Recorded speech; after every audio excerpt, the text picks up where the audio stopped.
الهجرة رحلة هادينا حمل الإسلام.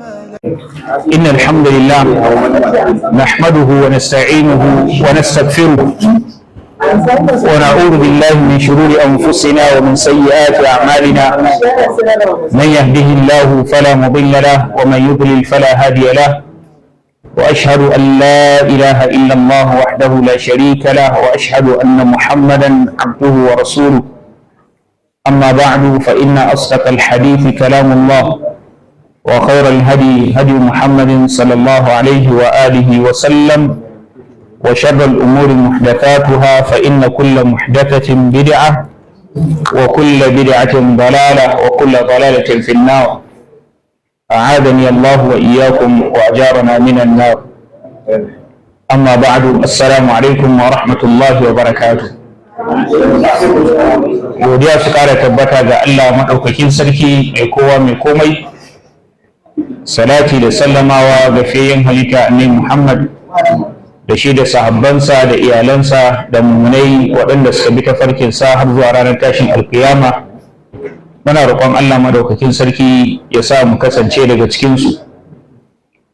Barkanmu da haɗuwa a wannan masallaci na Masjidu Abi Bakr Siddiq a wannan anguwa, a wannan gari na Kefi, masallacin babban malaminmu Profesa Muhammad Al-Hassan Yunus hafizahullahu ta'ala wa ra'ahu.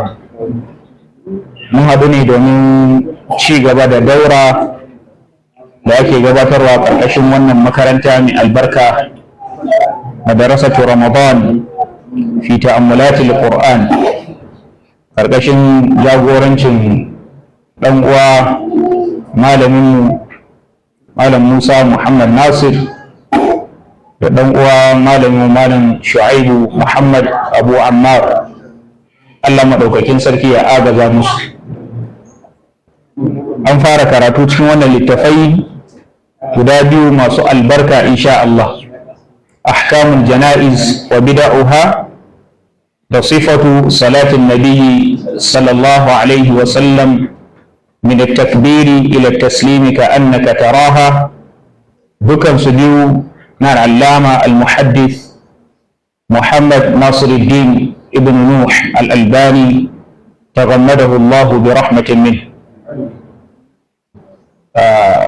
Bayan farawa, malamai na suka ce sun tsara akwai ɗan takaitaccen practical da za a yi, kuma sun zaɓi ni ne in yi wannan practical ɗin saboda mu ƙara tunatar da juna yadda al'amuran suke.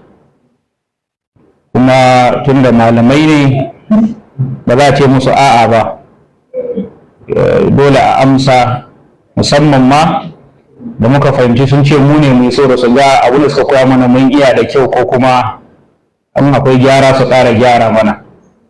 Allah ya saka musu da alkhairi. An ce za mu yi practical ne akan abin da ya shafi wanke gawa da kuma sanya wa gawa likafani. Mun karanta a littafin, mun karanta cewa mafi ƙaranci shine ana yi magawa wanka so guda uku. In uku bai wadatar ba a yin hudu, sai dai a yi biyar. Mun karanta uku. In biyar bai wadatar ba a yi shida, sai dai bakwai. In bakwai bai wadatar ba a yin takwas, sai tara. Kuma kamar da shi Sheikh Muhammad Nasir Albani ya rinjayar ba a yin sama da tara, ba a yin sama da tara. Kuma ya kafa hujja da hadithin lokacin da ‘yar annabi Muhammad sallallahu Alaihi wasallam ta rasu, hadisu Ummu Atiyya ko al'ansariya, shugaban mata masu masana yadda ake janaza a cikin sahabban annabi sallallahu Alaihi wasallam. So su dama sahabbai kowa da abin da ya fi shahara a kai, ita abin da ta fi shahara a kai kenan. Kamar yadda a maza kuma wanda ya fi shahara a kan janaza shine sai na Ali radiyallahu ta'ala anhu wa arda. To mun karanta wannan. Daga cikin abin da muka karanta, mun karanta ana amfani da turare, kuma ana amfani da magariya. Kowanne kuma da yadda ake amfani da shi, da kuma a ina ake amfani da shi. Daga cikin malamai waɗanda ni abin da na karanta a matsayina na almajiri, daga cikin malamai waɗanda suka yi bayanin wankan gawa da sa likafani daki-daki mataki bayan mataki, wanda in kana karantawa ƙwaƙwalwarka zai rinka suranta maka yadda abin yake. Akwai al'allamatu sudani a sheikh abdullahi bin muhammad bin usman bin fodi alaihi rahmatullah, yana da littafi mai suna masalihul insan al-muta'alliqa bil adiyan wal abdan. A ciki step by step, ba kawai kamar in kaga shi ma Sheikh Muhammad Nasir ba ya kawo hadisan ne ai, hadisin da ke nuna za a iya kaza, za a iya kaza, za a iya kaza, amma shi ya fara tun daga lokacin da mutum ya rasu. Sheikh Muhammad Nasir Albani ana rufe masa ido, ana rufe masa baki da hadisai. To ya ake rufewa? In an samu matsala ya za a yi daki. Sheikh Abdullahi bin Fodi sai da ya bayani a cikin wannan littafi din. In ka karanta littafin, kusan babu wanda zai wadatu daga karantawa. In likita ne kai zai amfane ka. Tun hadda nau'ukan abinci da lokacin da za a ci abinci da waye da abinci lokaci kaza zuwa lokaci kaza. Karka ci abinci iri kaza, in ka ci abinci iri kaza zuwa lokaci kaza za ka samu matsala kaza. Malam Ahmad, pharmacist, kuna buƙatar littafin sosai da sosai. Allah ya samu dashi. Saboda a gurguje insha Allah ta'ala za mu shiga cikin abin da ya tara mu insha Allah ta'ala. Mun samu yi amfani da yaro ƙarami, saboda mun so wanda in ya hau nan ba zai rushe ba ko? Duk da malam Shabu ya ce bilmit ba shi da nauyi, amma dai malam roba na za mu sai an ɗauke ku? Karka damu, na gaji ne ba zai mun nauyi. Yawwa, ba zai ji tsoro ba. Miƙe kafafunka, miƙe straight. Yawwa bawan Allah.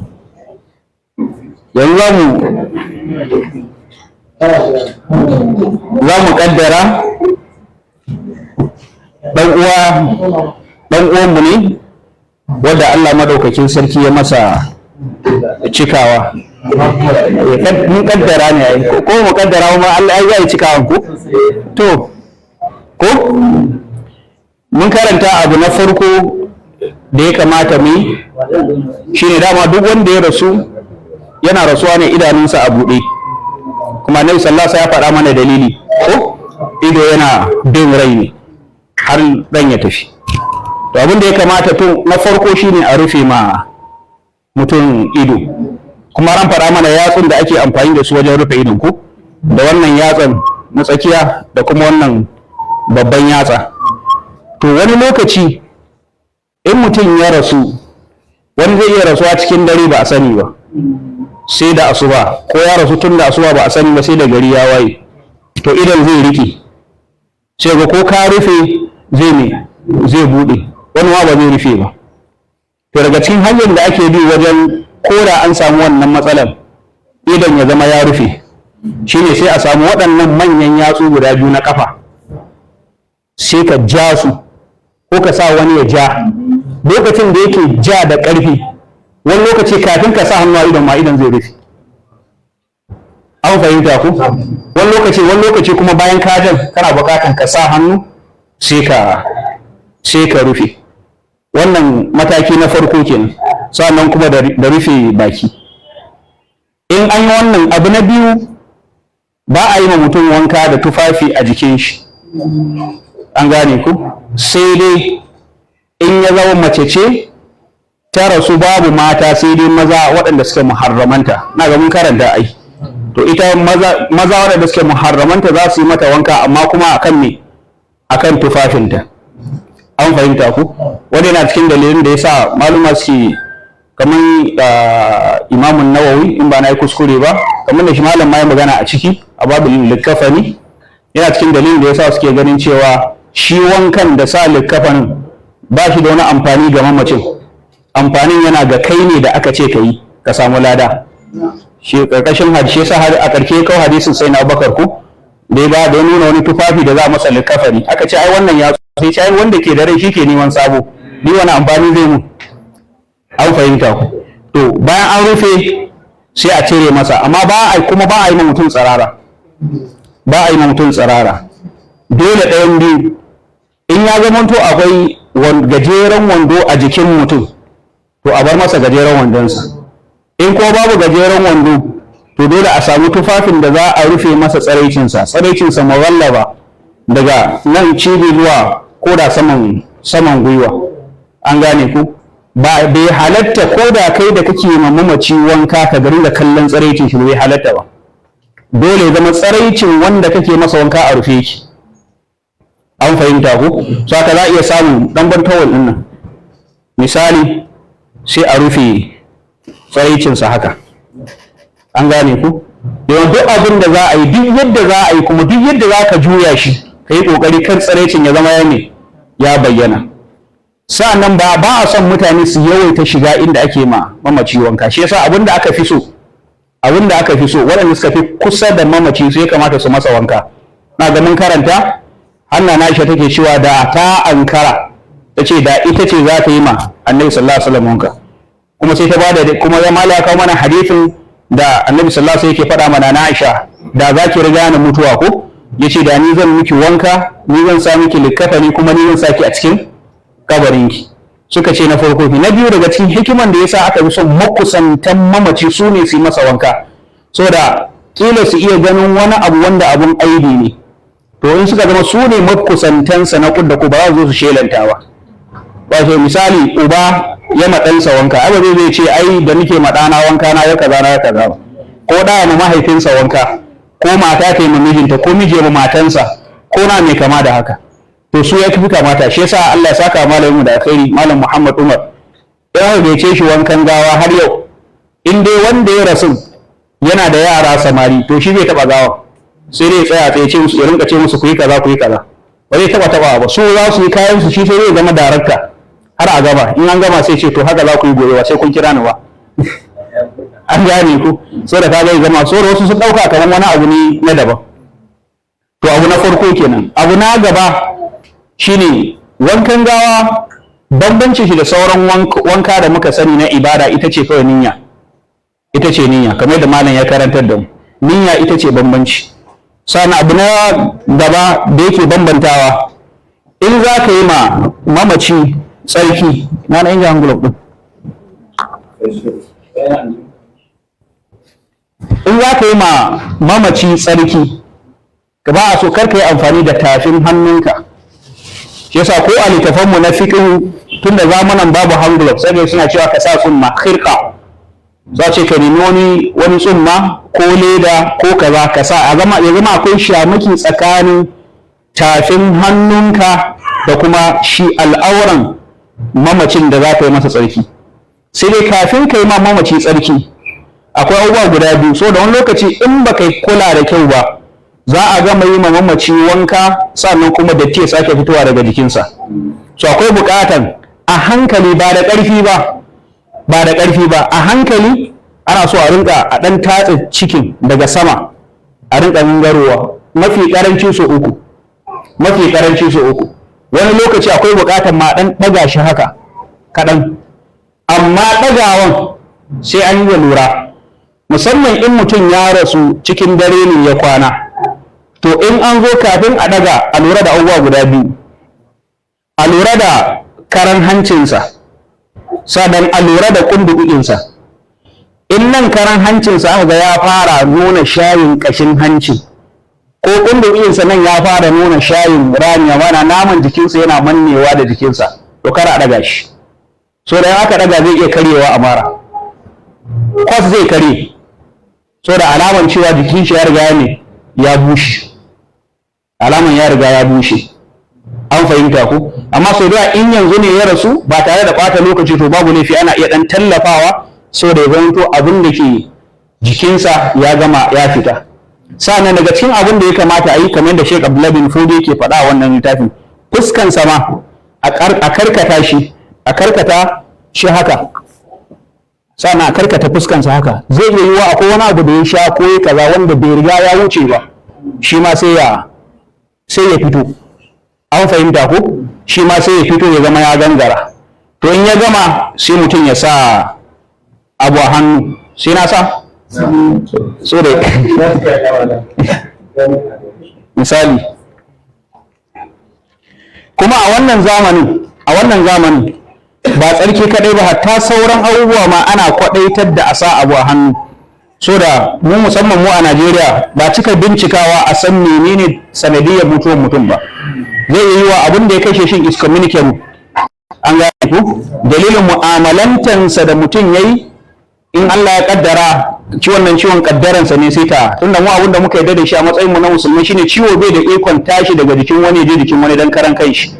Shine Annabi sallallahu alaihi wasallam ce la adawa ko yawwa. Amma amma kuma Annabi sallallahu alaihi wasallam ya koyar da mu riko da sababi, al-akhdhu bil asbab la yunafi tawakkul ko. Riko da sababi baya kore tawakkali. To in mutum ya sanya shi yasa in za mu gawa wanka in dai akan teburi ne haka, mutum ɗaya ma na iya yi har ya gama. Zai ne mutum biyu ne kawai saboda a yi sauri. Mu muna shan wahala sosai saboda yawanci a ƙasa muke yi. Wanka kuma a ƙasa ko uku ne sai kun ji jiki, kai ko hudu ne sai kun sha wuya.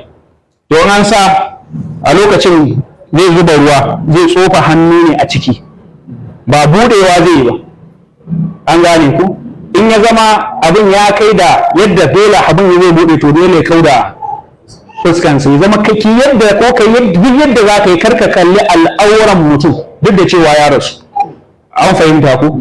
Shi yasa ma ai za ga malamai suke ba da fatawan haramcin ɗaukan hoton gawa. So da shi gaba ɗaya gawan ma Allah ya kyafe da sau'a. Ma'anan sau'a kuma a rawaji shine tsiraici. Ko fa ba'atha Allahu ghuraban yabhathu fil ardi liyuriyahu kayfa yuwari sau'ata akhihi. Kaga gawa ne amma Allah ya kyafe sau'a. Sau'a kuma anan shine tsiraici. Yana maka gaba ɗaya gawan ma ba abun a rinka kallon sa bane. Balle kuma abun da dama ko da yana da rai shine asalin sau'a din. An fahimta ku? Yawa to zai tsofa hannu ciki ya yi masa tsarki gaba da baya. To in ya gama yi masa tsarki ya yi mataki na farko, to abin da ya fi so kuma sai ya cire wannan abin da ya sa. In zai sa wani danyi sai sa wani danyi masa wanka a zamanance kenan. Amma su a lokacin ana sawa ne kawai saboda ne tsarkin. Bayan da zai hannu inda ka wanke masa datti kuma shine ka wanke masa gaɓaɓɓun alaula har bakinsa duka ka sa. Kaga yi akwai kazanta. Shi yasa kai man kana alaula ai ba da hannun hagun kake sa ruwa a baki ba. An fahimta ku? To babu laifi mutum ya cire ya wanke hannu ya sake sa wani kuma sabo so da yi masa. Sannan sai ya wanke gaɓoɓin alaulansa. Zai masa alaula irin alaulan da ake yi na sallah. An gane ku? Kowane mataki daki kuma ya masa alaula mafi cika uku. Ya wanke masa hannayensa zuwa wuyan hannu, ya kurkure masa bakinsa, ya masa shekar ruwa a hanci, ya wanke masa fuskansa da hannunsa da komai ya gama. In ya gama kuma sai wanke ɓangarensa na dama. An fahimta ku? Zai fara daga sama ya wanke ya juya, ba in ya wanke nan kawai sai da wanke nan ba. In ya wanke nan to kuma dole ya ɗaga shi saboda akwai baya. Okay, nan ne dama ko? In ya wanke nan to dole ya ɗaga saboda akwai baya wanda shi ma gefen daman ne. In yayi tukun ya koma hagu, in ya gama tukun sai sake dawowa ƙasa. An fahimta ku? Malamai sun fi faɗin cewa mutum ya gama da saman tukun ya zo ƙasa saboda akwai bambanci da kana ma wani da kana ma kanka. In kana ma kanka ne za ka iya yi sai ka kai ƙasa zai fi maka sauƙi. Amma in dai kana ma wani to ka yi dama ka koma nan tukun ka zo ka yi ƙasa ya fi sauƙi. An fahimta ku? In ka gama ka wanke masa kai tukun ka sake zuba ruwa gaba ɗaya har zuwa ƙasa. Wannan shine wankan farko. An fahimta ku? To wanka na biyu to shine ake maganar magarya. Shi kuma abin da yasa ake amfani da magarya shine saboda tsafta. An fahimta ku? Saboda magarya a yanzu kan ni ba san sabulu da ya kai magarya fitar da datti ba. An fahimta ku? In magaryan ɗanya ce ana dakawa ne. Za a daka sai a sa a ruwa sai a cuccuɗa mutum da shi, cuɗawa sosai. In ma ba samu ɗanye ba to kafin a fara yi masa wannan wankan farkon to za a jiƙa busasshen a ruwan zafi, to kafin a gama wankan farkon ya yi laushi, to a yanda yake ko ba a daka ba in aka ana gogawa a jikin mutum yana fitar da datti. In ba a samu magariya ba, an ce Muhammad Nasiru Albani ya yi maganan ya ce sai a samu makwafan magariya ko sabulu ko na wanda zai kumfa zai fitar da datti, tunda dama ai maksad din ake kallo ba shi magarin ba gaya ba ce, wasila ce. So maksad din manufan ita ce saboda a fitar da datti, to za yi wanka ne sosai na fitar da datti tun daga sama har ƙasa. An fahimta ko sai a yi wannan wankan. Na uku, in aka yi wannan na biyu aka ga komai lafiya lau, don akwai wanda yake buƙatar sama da haka, musamman wanda kila ya daɗe yana jinya ya kwana ba ni yayi wanka ba, ko hatsari za ga datti ƙasa ya dandankare a jikin mutum da sauransu, ko ƙonewa da wuta ko kaza ko kuma ana son a wanke mutum ne ya fita tas.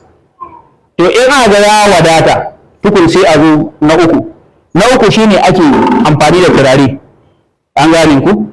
Turare za a zuba a ruwa ya ji sosai. An fahimta ko? Shi kuma za a zuba ne, shi ba wani ba za a fara wanke kaza da kaza, amma shi ma maluma sun kwadaitar da ba da ƙarfi da dama hagu sama zuwa ƙasa, kamar da aka yi wanke jiki ɗazu bayan da aka gama wanka. An gane ku? Yawwa. To in an gama wannan har yanzu ba za a bude, karin wanta duk wankan da za ku yi kar ku taɓa yadda tsaraicin mamaci ya bayyana. An fahimta ku? Duk yadda za a juya ya zanto, shi yasa gajeren wando shi zai sa ko da mamaci bai da shi abin da ya fi a nemo. An fahimta ku? A nemo gajeren don an rufe shi haka a sa, so da shi zai fi yadda duk yadda za ka juya shi tsaraicin ba zai bayyana ba. Amma kaga zani juya nan da can zai tattare, sai ana yi ana gyara, wani lokaci ba za ku ankara ba sai ku yi nisa tukun sai ku ga ashe wani bangare na tsaraicin shi yana waje. An fahimta ku? To in an yi babu laifi a tsantsame jikinsa, ma'ana a share masa wannan ruwan da yake jikinsa. An fahimta ku? To wani lokaci za ga mutum ko bayan an gama yi masa wanka, musamman wanda Allah ya jarabce shi da shaye-shaye, to za ga bai rabuwa da ko da an gama masa wanka wani abu ya rinka fitowa ta hanci da kuma kunni. Wani lokaci kuma saboda kila buguwa ya akai ko wani mutum jini yana fitowa ta kunni ko ta hanci, to ba za a sa shi haka a cikin likafani wannan jinin ya zama ya bata likafanin ba. To sai a nemi auduga ko wani kyalle fari wanda dai in an sa duk abin da ya zama in an sa zai tare ne jini. Shi wannan auduga da za a sa a hanci ko a kunni ba wai yana cikin wankan bane, duk da cewa a littafanmu na fikihu za ga suna koya mana cewa a sa turare a toshe hanci, a sa turare a toshe kunni, da duk wani inda akwai kafa rami a jikin mutum a rinka sai a sa turare sai a tattoshe. Amma asali gaskiya ba shi a cikin wanka. An fahimta. Amma in an samu irin wannan laluran hatsari da kuma masu shan kurkura, duk wani mai shan kurkura in har ya rasu har a binne shi a kabarin shi, kurkuren bai daina fita ta hancin shi, bai taɓa daina fita har a sa shi a rami, ya dun kuma da wari sosai yake fita, wari sosai wanda sai ka daure. Duk wani mai kurkura wannan abun haka halin da yake shiga ci. Don an samu irin wani to babu laifi a sa abin da za a tattare so da kar jinin ya ci gaba da haka. Kuma duk inda akwai wani ciwo da jinin zai iya lalata likafan, an fahimta ko wanda ya mutu da heart attack shi ma za ga har an gaba wanka ga jini na fita ta hancinsa da sauransu. Duka in an samu irin wannan laluran to babu laifi a sa abu a tattoshe waɗannan guraren saboda kar ya ɓata likafan, su ma wanda za su ɗauki gawan su ba sun ɗauka ba tare da jin wani abun nan ba a tare da su. Kuma ya zamanto kaga mutum ma kuma ya zamanto ba su samu labarin da za su ba game da gawa. Ya ba ga ka ce har aka kai shi makabarta jini na su ba. A to me yasa da kaga da an tattare kaga ba samu wannan labarin ba. An fahimta ku. To in an gama abin da yake zai biyo ba kuma shine sa likafani. Tashi ka tsaya tsaye. Za ka sake dawa. Ake gawa ya tashi ku. Za ka sake dawa.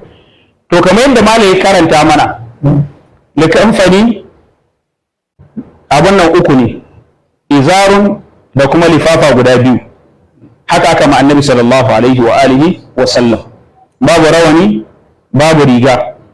Amma abin da ke rubuce a littafanmu na fiqh shine akwai rawani, akwai riga, in mace ce akwai khimar da ake mata, bayan an sa mata riga za a mata ɗan kwali, sannan za a sa mata wani zuwa nan tukun sai a sa mata wanda ɗinka ke, wanda telolin yanzu da ba su iya ɗinkawa ba.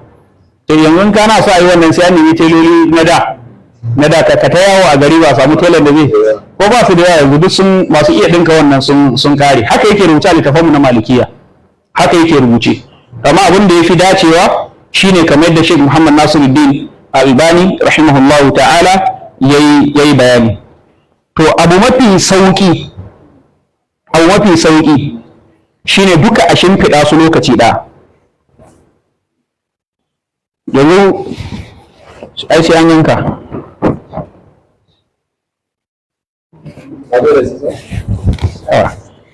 Ni fa jikan sarkin keke ne fa, ko ka manta ne?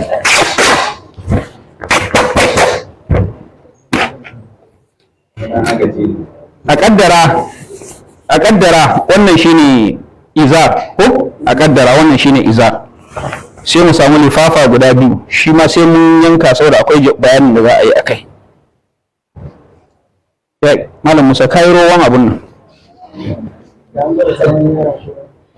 ai ko an gwada ba zai kai ba, dole za a yi ne yadda za a, ina ga sai dai mu dauko Albani mu sa shi saboda abin ya fita da kyau.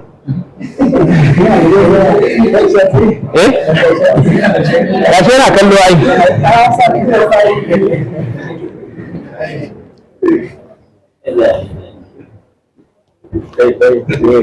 Ko mu samu wani tripod stand mai amfani da shi.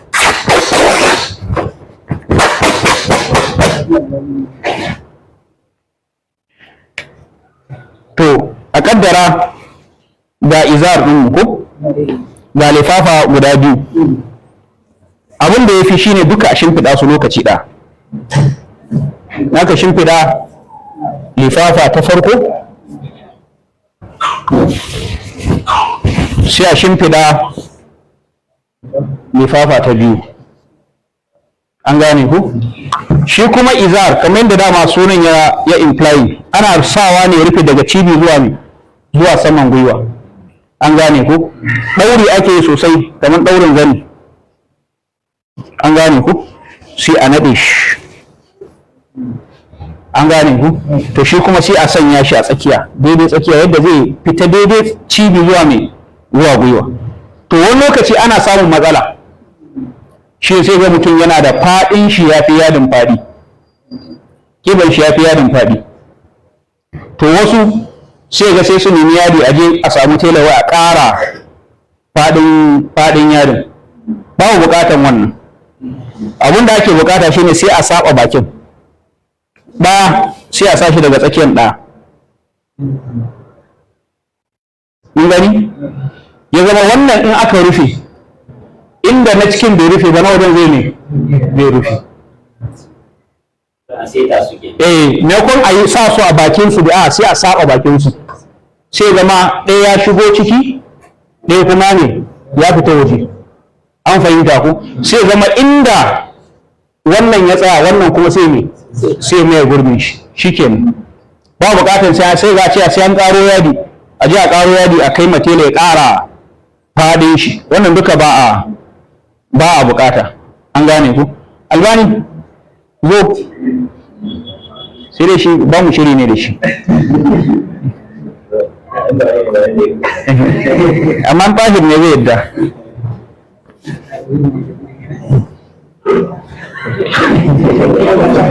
Maman shi tana nan ko? Yawwa, kamar haka misali. Kun gani ko? Kun gani ko? To wannan gefen dama ko? Gefen dama ake fara sawa. Dukun sai a ɗauko gefen hagu.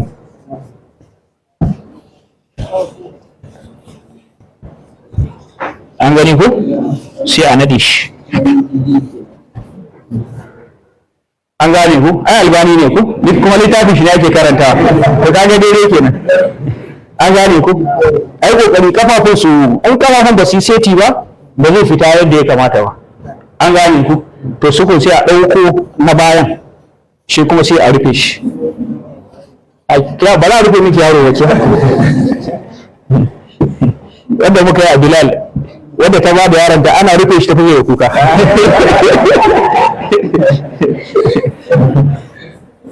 kun gani ko aka rufe tukun sai a ɗauko igiyan nan sai a ɗaure ba tankewa ke ba ko ɗaurewan ana yi ne saboda kare warware a hanyar tafiya kamar yadda kuma an je an sa a rami in an je an sa a rami wasu kuma sai ka ga sai a nemo riga a yanka aika duka ba bukata wani sai an gama kwankwancewa yanzu aka tashi bawan Allah sai ga sai a ce sai an yanyanka duka ba a bukata amma ka san dan adam da dan tausayi yana ganin an sa dan uwan shi a tantanke bari ya rage mishi an fahimta ku in an yaka an gama kenan ba wani abu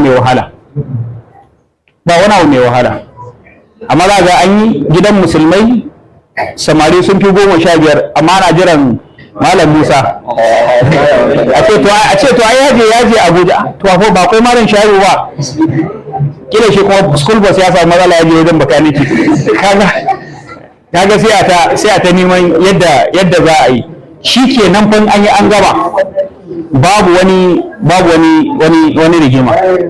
babu wani rigima an gane ku wannan shine a takaice insha Allah ta'ala sai dai akwai istifsar tambaya ɗaya ko biyu wanda na sani wanda ban sani ba kuma su malam sai su agaza insha Allah wa alaikum salam malam kamar da a lokacin wanka sai ka je ruwa idan an zo kawai wannan kafan da cire wannan kuma da shi za a cire wannan ai ba za a rufe shi da wannan ba an fahimta ko so abin da ake yi lokacin da tunda an sa mishi gajeren wando an yi wanka an gama yanzu an zo an tsantsame shi an share mishi ruwan jikinsa to a lokacin sai a rufe mishi sai a cire wando sai zama an dauke shi an dora shi a nan lokacin da ake rufe wannan kuma ana zara wancan zanin da aka rufe shi da shi an fahimta ku yawa zai zama lokacin da ake rufe wannan kuma hannu na ƙasa sai a zare an fahimta ku yawa na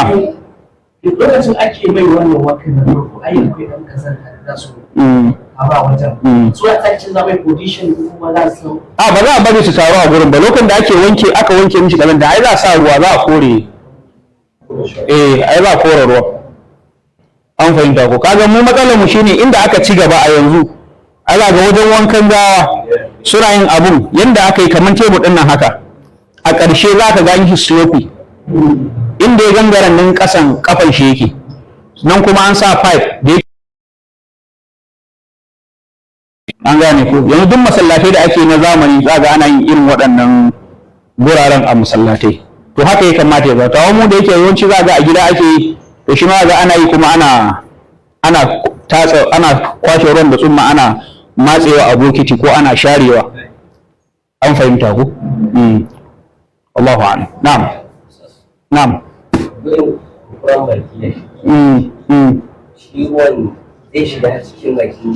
ta yi bayan da za ka mishi in za ka masa kurkuren baki ruwa ya shiga cikin baki saboda haƙoransa ma a haɗa suke amma dai za ka buɗe ka sa ruwa an gane kamar yadda kuma har wanke masa bakin yadda kai kafin ka fara da za ka yi makanka asuwaki ko wasu ma za su ganin ma har asuwakin za ka masa kafin ka fara masa ka wanke masa haƙori an fahimta ko duk sai kafin kuma ka zo alawan shi ma ka zuba ruwan a daidai wannan gurin ba za ka bude masa ba ka ma iya bude haƙorin ba sai dai za ka karya bakin ƙarƙashin bakin wallahu a'lam ayyukan sa'an aramma wurin yin wanka kamar da wani ya tabbata cewa da dinga yin wutiri da bukatan har ta wanki tara in da bukatan an yi na sama da uku tunani ne za a ci da ƙara ka baka ji ba kenan ai da na ce in aka yi da wani bayanin na biyu ce in an ga cewa a na biyun nan ya wadatar shine sai a kasa turare, amma in na biyun bai wadatar ba shine dama wanda aka yi da sabulu ai, ko ba haka ba, to na uku shi ma sai a ƙara da sabulu, na hudun shi ma da sabulu, sai na biyar a sa turare. An fahimta ku? Yawwa, ba za a shi yasa ce ba a yin biyu, ba a yin hudu, ba a yin shida, ko ba a yin takwas, wanda duka na san malam ya yi bayani a cikin ahkam da yawwa. So sauran za a ci gaba da yin na ai ana gane ya wadatar ko bai wajen fitar da tsaftan da kuma akwai wani datti da ya rage a jiki. Ka fahimta ko? Na'am, wallahu a'lam. Amma na turaren zalla ba da ke fitarwa, shi kawai kamshi ne ai. An gane ku? Sai kuma akwai abin da ake za ga ana yi wanda duka a littafanmu na malikiya akwai a ciki, shine sanya turare a gabbai. Sanya turare a gabbai. Shi ma nan suna yi ne da fahimtar cewa gabbai su suke fara lalacewa a jikin mutum. So aka sa turaren zai sa gabban su daɗe, tsutsa za su daɗe ba su fara bin jikin mutum ba a cikin kabari, amma ba wai sunna bace ita ma. An fahimta ko? Za ga so za ga in dai ka saba ka taɓa yin wankan janaza da dattijan malaman mu, za ga suna wannan, za ga duk wata gaba za su sa turare a sassa saboda tunanin tsutsa ba zai fara bin jikin mutum da sauri ba. Na'am, ka so kai magana a wato sa akan jimillar yanayin tsarin wanka ana so a the end of wanka ya zama gaba ɗaya zama wuturi, dukka ya zama wuturi da an samu zai kari a yi yadda zai zama wuturi, amma ba a wuce tara. Ina tuba kuma wanda da tuni ma zai sa mutum har a yi mishi wanka sama da tara. sai na biyu Mace na'am. a yanayin wannan sura shi ne fi kyawo a mata ko wayannan abubuwan da aka lissafo da ya ja. Ya ce in ya zama mace ce ma za a mata, ko kuma kamar yadda muka yi bai aka ce lifin wannan haka za a yi, shi ne mafi kyawu. Kamar yadda muka faɗa malam ma yi bayani, shi ne wanda aka ma annabi sallallahu alaihi wasallam, kuma sahabbai ba za su ma annabi abin da ba shi koya musu. An fahimta ko? Zaka ko mace ce haka ne al'amarin yake, haka al'amarin yake. An gane ku? Sai dai ban san malam akwai abin da muke yi wanda su ba sa yi. Nana Aisha ma yana cikin abin da ta rinka faɗa a kai, shine ya kamata mu rinka bambance yadda muke ɗaukan gawa mace da gawa namiji. Yanzu bari ba misali zan bayar. In kana kallon da ake janaza a harami, za ga an jera gawaki, za ga wani gawa kuma an sa mishi abu rawun haka kamar kawatoton abu, ko duk wannan gawa da kaga an sa abu katoto rawun wani abunan kamar me 190 degrees ko kato a sama, to mace ce. So da ko a lokacin da take mace ba a so a fita da ita, kowa na kallon shape din jikinta. Na kuma za ga ko mace ce ma in an rufe ta, ko da an ɗauko ni zani za a rufe da sun zanin ma ana mannawa ne, wanda kuskure. Kamata ya a rufe abin nan makaran ne da shi, ya zama ba za a iya ganin ta ba. Da a gare ta taba ganin amsa da gawa ka ta rinka fada. An fahimta ku? Iyakacin bambance kenan, wanda in an zo sallan gawa shi kuma za mu yi magana ka, amma ya sa likafani haka al'amari yake, da namiji da mace duka iri iri. Allahu a'lam. Wa alaikum assalam. Shi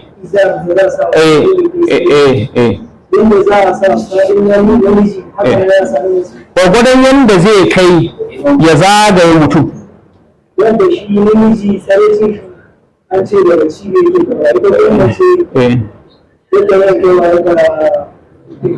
da mata yan uwanta. Ayin tsiraicin namiji ga mata da kuma tsiraicin shi ga maza yan uwan shi still shine tsiraicin mace ga uwanta. Ita mace ai tsiraicin ta ga mata yan uwanta. Ka fahimta ko? Yawa ba bambanci. Mace ga mata yan uwanta ba yana tsiraicin ta mughalla ba, shine ita ma daga cibinta zuwa ne zuwa gwiwa ga mata yan uwanta. so duka ɗaya ne ka gane ku wallahu ta'ala alam wa alaikum salam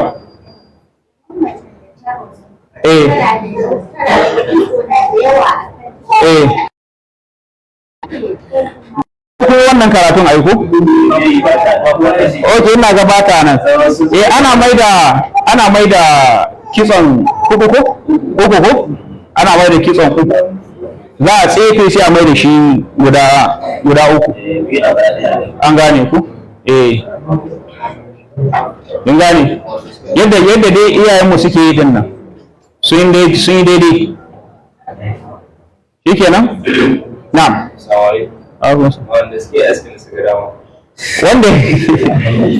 wanda ya mutu amma da aka zuwa masa wanka sai aka ga yayi galax to ya za a yi ta ba ma mamace aski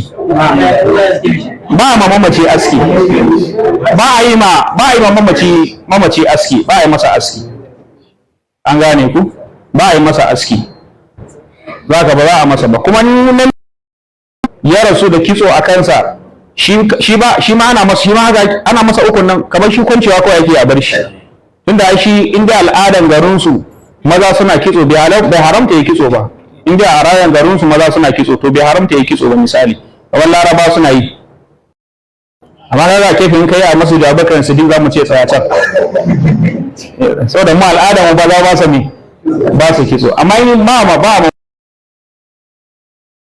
mishi kumba an shiga shin hamata duka ba a mamaci ba so a cire komai a jikin shi yadda yake aka za a tafi da shi so in ya ba sa a yafi wannan musulmai kenan hatsari ya yi za a ji a mishi hole ne kawai abin da shi a wuce gudu na ƙarshe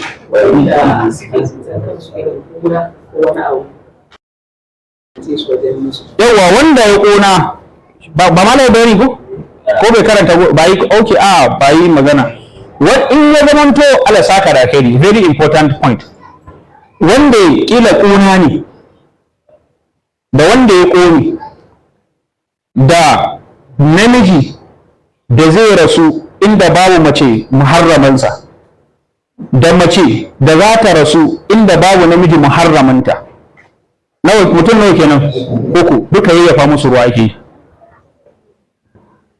an fahimta ku kaga in namiji ne ya rasu inda akwai mata muharramansa za su masa wanka amma za su rufe mishi daga cibi zuwa ina gwiwa ko ba za su masa tsarki ba an gane ko sai dai duk abin da ya shafi gurin su masa akan ne tufafinsa in mace ce da maza muharramanta za su mata akan ne tufafinta amma in ya zama namiji ne ya mutu gashi mata ne zalla a gurin ko babu muharramin shi mace ce ta mutu maza ne zalla ba muharramanta wasu maluma suna ganin a'a in namiji ne za a iya wanke mishi gababin alaula haka ma mace saboda suna amfani da hadisin da ke nuna cewa fuska da kafai ba al'aura ba ce tunda za ta iya bari a bude to ya halatta su wanke mata fuska da kuma kafai amma maluma sun fi rinjayar da dukkan matsalan su yi da wani ma ba kona bane amma hatsari ne ya ji ciwo ko ta ina bayan da za a masa wanka to shi ma za a yayyafa mishi ruwa sai a nade shi alaba da lada na'am kada a karkare su daga yan uwa gaba daya yana da kyau wasafta musu yadda yanzu ga yadi an kawo maka yaya za ka yi ka cire yadda muka yi nan kai da zai wadatar da ba mace gwadawa za ka yi ai yanzu in misali bokitin nan shine mutum ga shi a kwance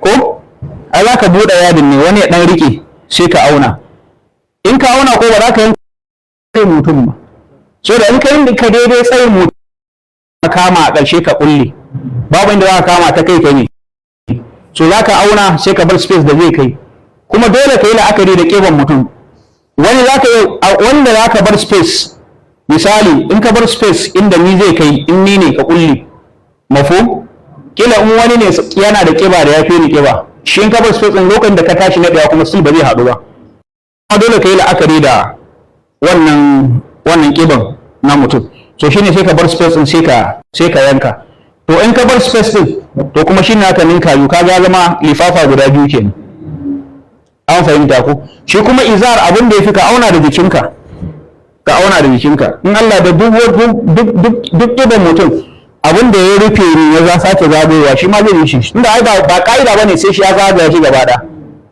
ba ka'ida ba ce. Abin da ake bukata ya kai daga cibi zuwa gwiwa kuma ya zama ya haɗu, in ya haɗu kawai sai a naɗe shi. A gane ku insha Allah. Kai tambayoyin nan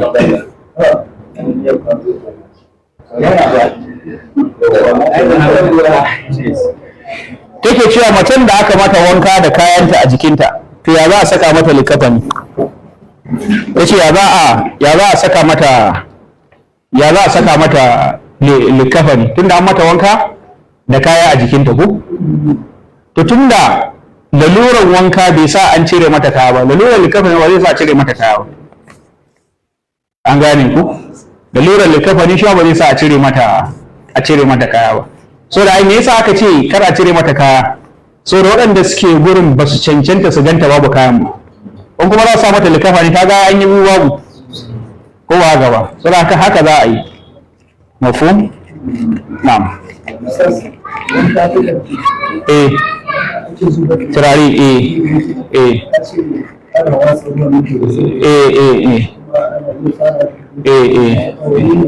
abin da ya fi shi ne fara da daman da kuma mayami shi ya fi a gane ku?